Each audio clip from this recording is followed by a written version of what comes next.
Curtis Blaydes has been sanctioned to the unknowns of the heavyweight division to fight Rizvan Kuniev, right? A former PFL guy who is coming on over right here and trying to make a name for himself. I don't know. Curtis Blaydes is stuck in this kind of no man's land right here. Why do you think this bout is taking place before we jump into this? What did Curtis Blaydes do to deserve this? You just fought for an interim championship against Tom Aspinall, and now you're fighting a dude who's making his UFC debut. You know, Derek, I was thinking about exactly that because when I first saw this fight, I thought somebody dropped out to fight Curtis Blaydes and they filled somebody that was in the region, right? Another fighter. And then look, that's not the case at all. This was from the jump. In fact, Kuniev was supposed to fight Curtis Blaydes a couple different times. So This fight has been made in the books. And I'm thinking like, why?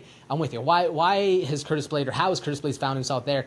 And actually, I think it might be a good thing, Derek. I think this might be Dana White showing Curtis Blaydes like, man, you've had some rough luck. You've had some rough run-ins. We like you as a fighter. You're a company man.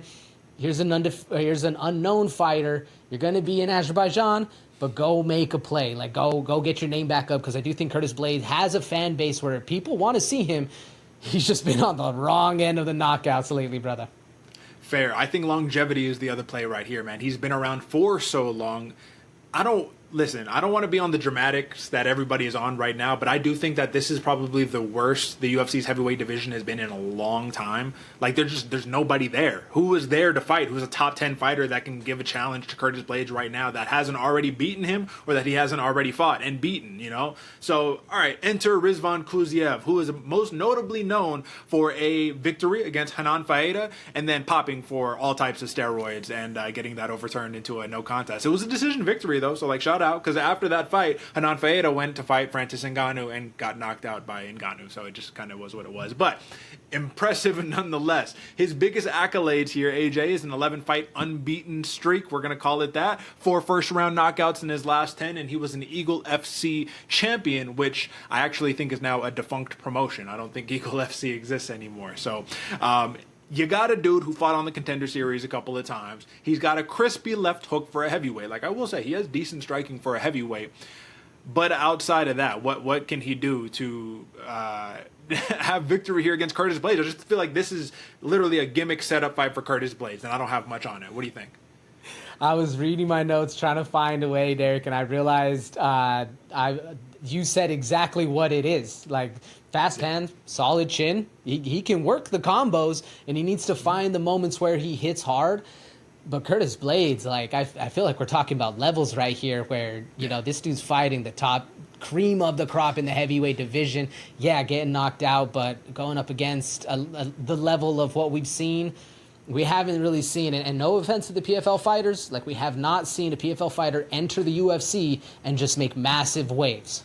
Mm-hmm. Kayla Harrison, but yeah, besides that, you know, there hasn't really been anybody else.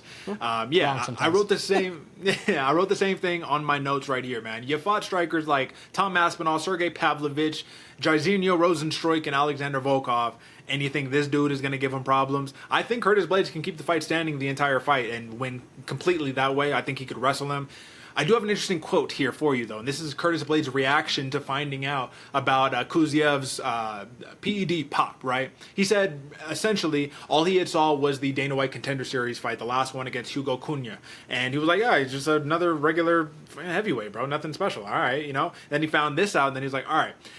Once Blaydes learned all of this, he says, even if he is on some stuff, I don't believe it's going to help him with his sprawling or help him take a punch. I'm all right with it, even if he is on some stuff. So you got a confidence level so much in the heavyweight division where Razor Blade says, go ahead, take all the juice you want. You're still like, listen, that's not a skill enhancer right there. Be as strong as you want. We're heavyweights. It is what it is. So, AJ, what else can we say? But Curtis Blaydes levels, the way I see it is Blaydes by knockout under 2.5 rounds, minus 135. How do you see it?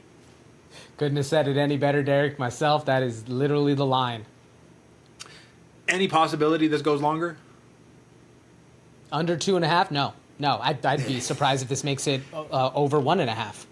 That would be a stock drop for Curtis Blaydes, right? Yeah, absolutely. Yeah.